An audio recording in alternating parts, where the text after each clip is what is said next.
Hola, bienvenidos a Conversando en ForcePam. El tema de hoy es entradas y salidas de equipos fijos y autolevables de perforación a las instalaciones de Pemex. Todo el mundo en el área marina puede ver los trabajos de entrada y salida de estos equipos a las instalaciones de Pemex. Déjenme decirles que hay un trabajo de 6 meses antes de entrar a una localización o cambio de localización. Para ello existe un procedimiento el cual nos va marcando las pautas a seguir para las entradas y salidas seguras de estos equipos del área. Pero antes, déjenme mencionarles un contexto.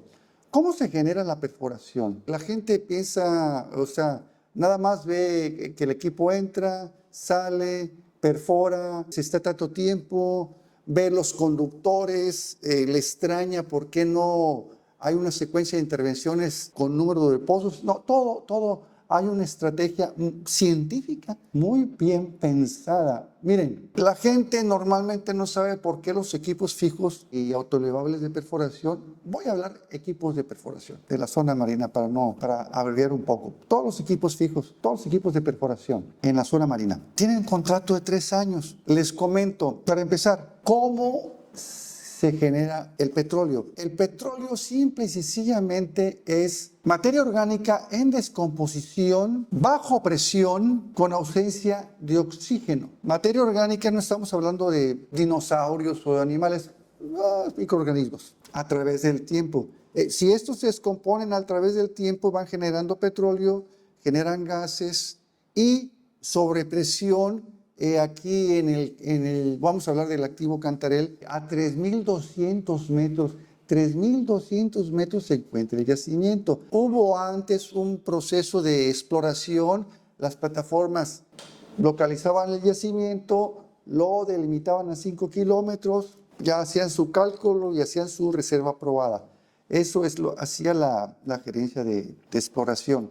Se lo pasaba a la gerencia de producción para que pudieran él explotar ese yacimiento. Bueno, para determinar las reservas probadas, le llaman, se necesitan más o menos como 5 años. No es fácil, se necesitan como 5 años para poder decir, aquí hay tanto yacimiento, aquí hay tantos barriles, explótese. Pasa a diseño de explotación. Diseño de explotación, se los comento porque para Pemex sabe de este año a 20 años cómo explotar todos sus campos, los ya probados, mientras exploración sigue descubriendo. Y ahí es la estrategia, qué es lo que conviene o qué es lo que no conviene para Pemex. Ya de ahí, de esos 20 años, escoge los primeros 3 para hacer realidad que ese crudo se perfore y se conecte a batería para ya mandar el crudo, ya sea a Dos Bocas, ya sea a Cayo Arcas, y el gas, pues Atasta se va como gas crudo allá a la petroquímica de Ciudad Pemex y lo regresa, y eso es otro circuito. Bien, dentro de esos 3 años, ¿sí? Diseño y explotación diseña cómo va a extraer y saber en qué plataforma o en qué lugar va a hacer sus intervenciones, ya sea de perforación, de terminación, de reparación menor, de reparación mayor, ya sea una estimulación, cerrar un pozo, taparlo, un tapón de sal. O sea, hay muchos. Esa área de diseño y explotación es muy específica y ahí están nuestros científicos mexicanos que son ingenieros petroleros, geofísicos y geotécnicos. Ahora la carrera es geociencias, se fusionaron las dos, pero antes estaban muy separaditos. Bien, ya cuando sabemos, ya se hace la licitación, se hace el concurso a las compañías que participan. Nada más se les dice el número de localizaciones y el número de intervenciones que va a hacer en cada localización. No se les dice qué tipo de intervenciones. Porque pues ya entra, ¿cómo se llama? Las 2 etapas del concurso, que es la etapa técnica y la etapa económica. La etapa técnica pues, normalmente todos cumplen, y la económica pues ahora sí que ya es el que oferta ¿cómo se llama? La renta de sus equipos a menor precio, pues ese es el que gana, ¿verdad? Cumpliendo con la parte técnica. Por eso son cada 3 años. Ya después se les da el programa y ya ellos cotizan, hacen su cotización más o menos, una vez me lo explicaron, promedian más o menos, le calculan, ahí incluyen los movimientos que va a hacer, ya sea en helicóptero, y los movimientos que va a hacer de plataforma en plataforma, las embarcaciones que va a tener, y también los cursos de seguridad que debe tener sus trabajadores, los cuales aquí en FORSPA nos dedicamos a ofrecérselos a todos ustedes, con nuestros instructores que tienen mucha experiencia, un servidor, 16 años en el área marina y 33 años, 219 días en Pemex, le aportamos tanto el conocimiento teórico como el conocimiento práctico a todos ustedes. Bien, volviendo. Para hacer un movimiento de entrada, cuando se gana la licitación, se le hace un checklist a esa autolevable que cumpla. Y para que pueda entrar a una instalación, se necesitan, o cambio de instalación, cuando ya interviene una instalación y se va a la otra, se necesitan 6 meses de trabajo para poder cambiar. Se reúnen todas las áreas que tienen que ver, producción, las compañías que ganó, perforación de Pemex, servicios marinos con sus capitanes, seguridad industrial, todos. Lo interesante de este procedimiento marca varias cosas que tenemos que hacer. Una, antes de entrar, limpieza del lecho marino. Bueno, antes de entrar a una localización, Pemex tiene que entregarle a la compañía que va a hacer la intervención los estudios geofísicos y geotécnicos de la localización, porque ya con eso él, a través de sus compañías y sus aseguradoras, ven cómo se va a posicionar la plataforma y también determina la penetración de las patas que tenga que hacer para que esté muy sólida y no tenga ningún deslizamiento y golpee a la plataforma. Previo al movimiento se debe hacer con 3 días de buen tiempo. Debe haber una ventana, le llamamos, una ventana de 3 días para poder realizar el movimiento, desde que sale de su punto de origen de su localización hasta que le llega y no se interrumpe. Ahora, aquí hay algo para todos los no petroleros. Los equipos autoelevables no tienen autopropulsión. Deben ser remolcadas por 3 barcos remolcadores. 2 que la van jalando y otro tercero atrasito para sostener el vuelo. Ese es el freno. Se tiene que posicionar 150 metros antes de entrar a la localización. De los requisitos para eso antes ya hicimos un mapeo del lecho marino. Ya se tiene que hacer como requisito un mapeo del lecho marino para que no haya en el subsuelo ninguna chatarra que pueda impedir el paso. Ok, ya se posicionó la plataforma, ¿sí? Y al iniciar el movimiento arrastra 2 o 3 metros su parte trasera y los remolcadores van jalando. Se va parando cada 50 metros, meten su aparatito para ver si no hay ya de cerca una chatarra, porque el mapeo es cada 50 metros. Cada 50 metros es un estimado. Un servidor mandaba limpiar todo el área de chatarra que hubiera, porque a través de los años, cuando empezó Pemex, pues todo se tiraba al mar. Y ahorita ya hay cultura para entrar. Bueno, ya una vez que esté a 50 metros, se acerca, se acodera lo más cercano posible, pero el movimiento lo hace un rig mover. Un rig mover no lo ha contratado por la aseguradora, no lo hace ningún mexicano. Bueno, pues que ya tenemos un rig mover mexicano, creo que se llama el Capitán Sordo, pero no está sordo, así se apellida. Normalmente son extranjeros. Y un rig mover debe tener experiencia de 25 años en navegar artefactos navales. Por eso yo tan solo a simple vista los veía y era gente de mucha edad, muy adulto. La otra vez me quisieron engañar poniendo a un rig mover joven. Me dieron toda la documentación que era rig mover. Vi la documentación, lo vi joven, dije no, él no es rig mover.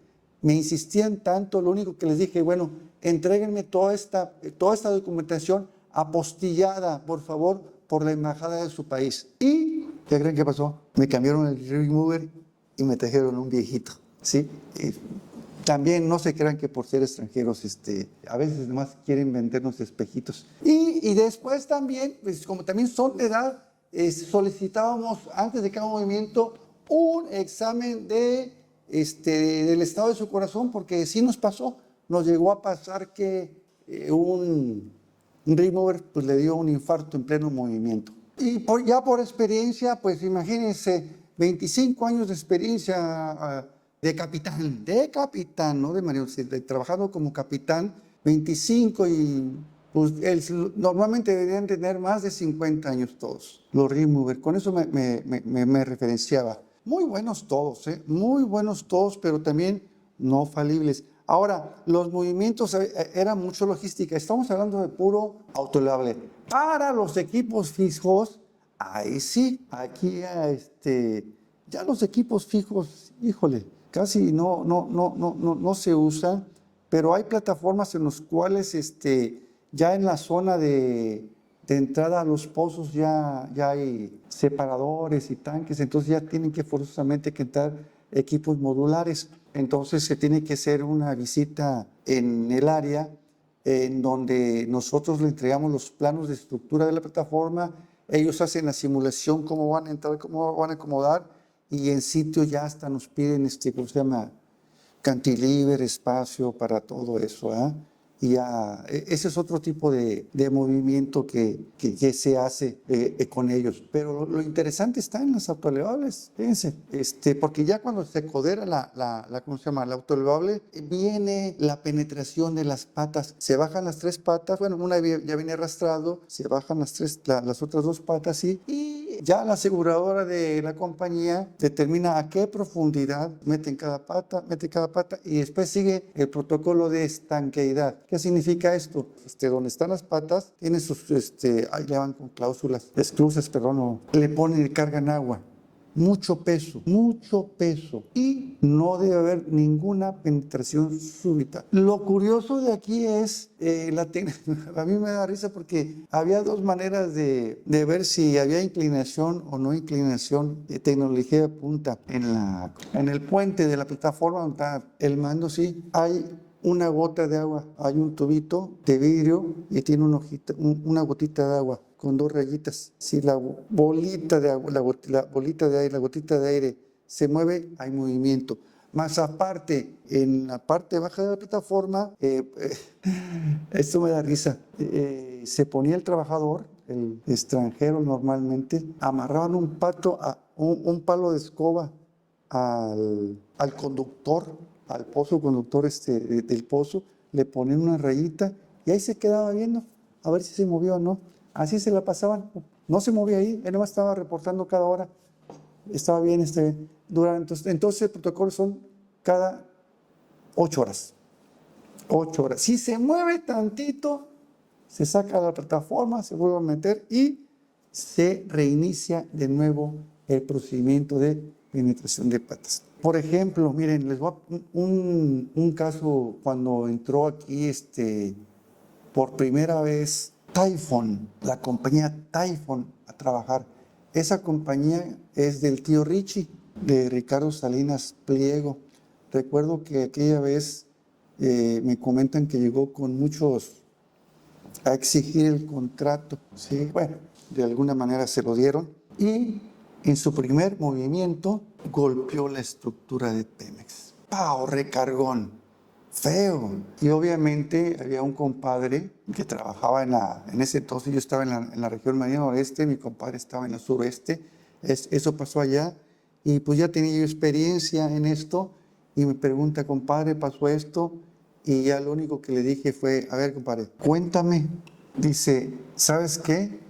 Los rig mover cobran por día y cobran bastante bien, ¿eh? Y las fracciones de hora, ¿sí? Entonces Typhoon, para ahorrarse un dinerito, dejó que su rig mover posicionara la plataforma y el procedimiento para penetración de patas, que son 8 horas cada una, son 24 horas, y todavía elevar el casco de la plataforma y después extender el cantilever de perforación, ya te llevas 2 días. Bueno, la compañía Typhoon decidió que una vez que estaba posicionada, bajaran al rig mover, que ellos, su personal, se iba a encargar de penetrar las patas y hacer las pruebas. Y ahí estuvo el error, porque la gente lo hizo mal, hubo deslizamiento súbito y le pegó a la plataforma. Caso resuelto. Se tenía que decir y se ha dicho, por ahorrarse unos centavos.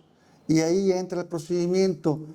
El rig mover no debe bajarse hasta que termine el movimiento final de entradas y salidas. ¿Que cuál es? Cuando ya tiene posición de trabajo, el cantilever de perforación de ese auto elevable. Hubo otro caso también muy sonado. Lo que pasa es que en cada movimiento de entrada y salida yo subía plataformas con ellos. Yo me lo echaba. Y había que aprovechar las ventanas de buen tiempo. Fíjense, había un jefe aquí en tierra que le urgía mucho meter un equipo, y las condiciones climatológicas nos indicaban que no había ventana de buen tiempo en el área marina. Pero él desde aquí, desde el edificio, bueno, porque aquí donde estamos tengo el edificio Cantarel, el edificio de la calle 25, él desde el cuarto piso veía el área marina y decía, métela, Aníbal, pues yo, el clima está bien, ¿sí? Tenía vista, no sé de qué, pero son 80 kilómetros, no ves nada, ¿verdad? Pero él pidió que lo metieran y yo decía, no. Bueno, miren, déjenme decirles que en esa situación la compañía era nueva y había un gerente que se metió a las operaciones de esa compañía y le garantizó a mi jefe en ese entonces que él se metía en 8 horas. ¿De veras? Sí, yo en 8 horas. Y yo le decía, no se puede. El protocolo, el procedimiento dice que deben ser 3 días. No, que en 8 horas. 3 días la pura entrada. No, que en 8 horas. Digo, no se puede. No se puede, más aparte, ¿sí? Y resulta que le firmó, no había ventana a buen tiempo, de 3 días, sí. Se metió y ese gerente, era un contador que lo hicieron gerente de operaciones, pues realmente no sabía. Su aseguradora le dijo, no se hace el movimiento, y mi jefe ya le había reportado al subdirector. Después me manda a hablar, me dice, Aníbal, no se pudo. Ahora, ¿qué le digo al subdirector? Me hubieras dicho. Digo, dije, yo le dije, pero usted aplicó nivel, usted no me hizo caso. ¿Y ahora qué le digo al subdirector? Pues la verdad, si ya le mintió, nada le va a costar decirle la verdad. Pues eso me costó castigo, ¿eh? La insolencia de decirle la verdad a un jefe que realmente no conocía los movimientos. Miren, no es que no sepan. Ahí por ahí dice el chiste que el que sabe, sabe, y el que no es jefe, y el que no sabe es jefe. No, no es eso. Ya cuando uno va ascendiendo, nosotros tenemos trabajos muy específicos que al estar haciendo el trabajo específico nos hace especialistas. Pero en un área de trabajo hay varios trabajos específicos. Ya cuando eres jefe, pues te haces todólogo, pero realmente no dominas tanto los temas tan así. Entonces, eso le debió haber pasado. Y otra de quirúrgica. Quirúrgica, había un interés que entrara a trabajar esa autoelevable y que también golpea, también golpeó, terminó por golpear también. Y no es fácil porque cada recargón de un autoelevable a las instalaciones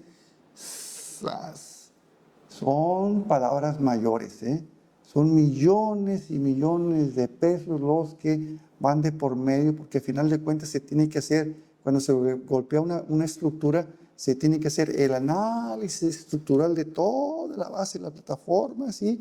Y a reforzar los puntos porque ya quedó recargada, ya quedó resentida.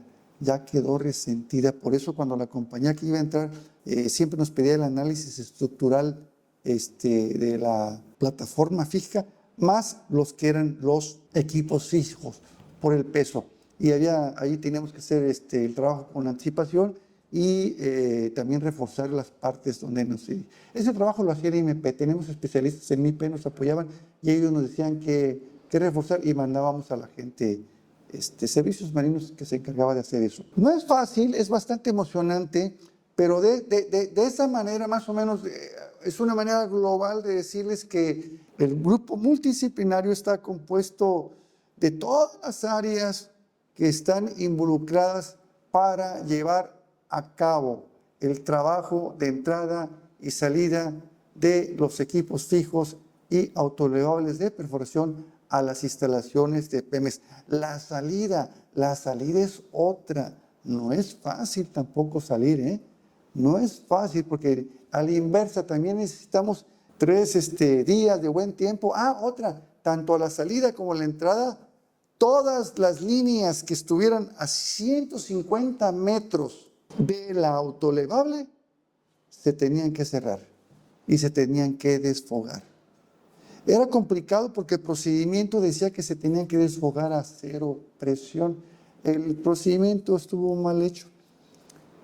No se podía desfogar a 0 presión una línea submarina porque la presión barométrica del mar y normalmente las líneas están a 8 o 10 metros abajo del lecho del lodo, más o menos deberían estar a 5 kilos de presión. Y era un pleito tremendo que si podíamos entrar o no, pero sí lo logramos hacer, porque al final de cuentas teníamos que cumplir con la letra, pero también justificábamos de manera técnica y científica que no se podían desfogar las líneas a 0 presión, porque si no, si colapsaban, se iban a chupar. Normalmente se procura que en el cambio de localizaciones entren los equipos que siempre han trabajado ahí. Lo explico de esta manera. Taquín. A Taquín siempre entra en la plataforma de Tonalá. Sí, está bajo contrato, ¿verdad? De la plataforma, de la compañía central. ¿Por qué? Porque fue la primera que entró a reparar. Ahí lo que tiene Taquín es que es arenoso y usa bombeo electrocentrífugo para ayudar a la columna de petróleo a fluir. Y cuando las bombas se paran, imagínense 3,200 metros de arena que se van acumulando y es muy difícil arrancar esos equipos. Entonces, rápido, de donde esté la Tonalá, se pone. ¿Por qué? Porque cae en las mismas huellas. No puede haber huellas diferentes. Porque para que compacte, imagínense, son casi 20 metros de una huella. Y para que compacte, para que obviamente se retira la plataforma y obviamente el mar va rellenando los agujeros. Pero para que logre la compactación suficiente para poner otra, necesitan pasar 50 años. Así que ya estamos casados ahí con Tonalá y por el sistema de bombeo electrocentrífugo que normalmente sí falla mucho, entonces siempre va a echar a andar los pozos. Está interesante esto, está interesante, lo da que el conocimiento, la experiencia y la emoción de recuperar la producción que necesita el país para sus compromisos con la nación y con sus compromisos con sus acreedores. Otro caso muy interesante fue entrar a EC-Alfa. Yo recuerdo que mi gerente me tuvo la confianza y me dice, oye Aníbal, ¿podemos entrar en EC-Alfa? Le digo, si me apoya y me da la autoridad, sí podemos, vamos a entrar, adelante. ¿Qué tenía de especial EC-Alfa? Miren, el campo EC-Balam, todo eso es se ayuda con bombeo electrocentrífugo. Entonces, la generación de electricidad que va a los demás campos de balanes, ¿sí?, es de Alfa. Pero ahí hay 4 turbinas. Pero el gas con el que se alimenta para generar viene de acá al Bravo. Y lo voy a mencionar así. Hagan de cuenta que esta es la plataforma. Aquí está la habitacional. Teníamos que entrar por este lado, pero de este lado estaba acá al Bravo. Y la línea de gas que suministraba para la generación eléctrica estaba en esta esquinita. De tal manera que estorbaba para la entrada. Y el procedimiento decía que todas las líneas deben estar cerradas a 150 metros cuando va entrando la autoelevable. Pero ¿cómo íbamos a cerrar a 0 que pedían? Pero nosotros la dejamos a 5, ¿sí? Sin generación eléctrica. No nada más íbamos a cerrar todos estos pozos, íbamos a cerrar todo el campo de Balam.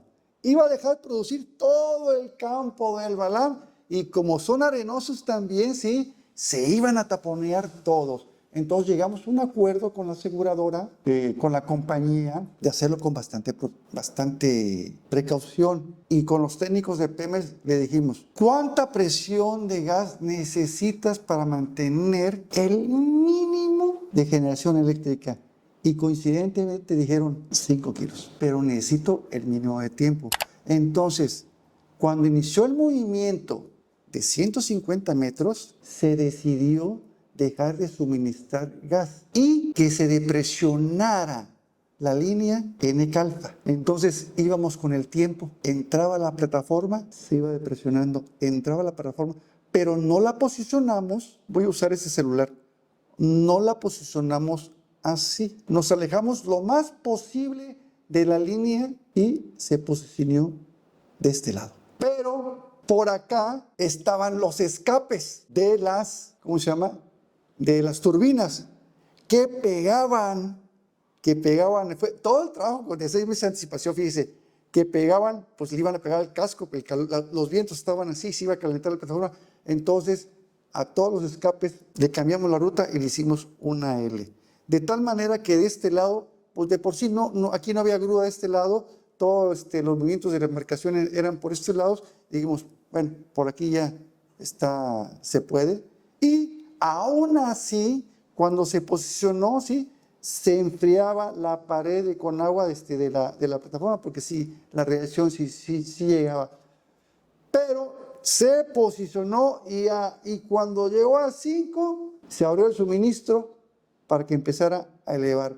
Esa tendencia de disminuir la presión paulatinamente y volverla a aumentar fue un logro para poder posicionar y poder intervenir los pozos N-Alfa que en su vida iban a poder entrar.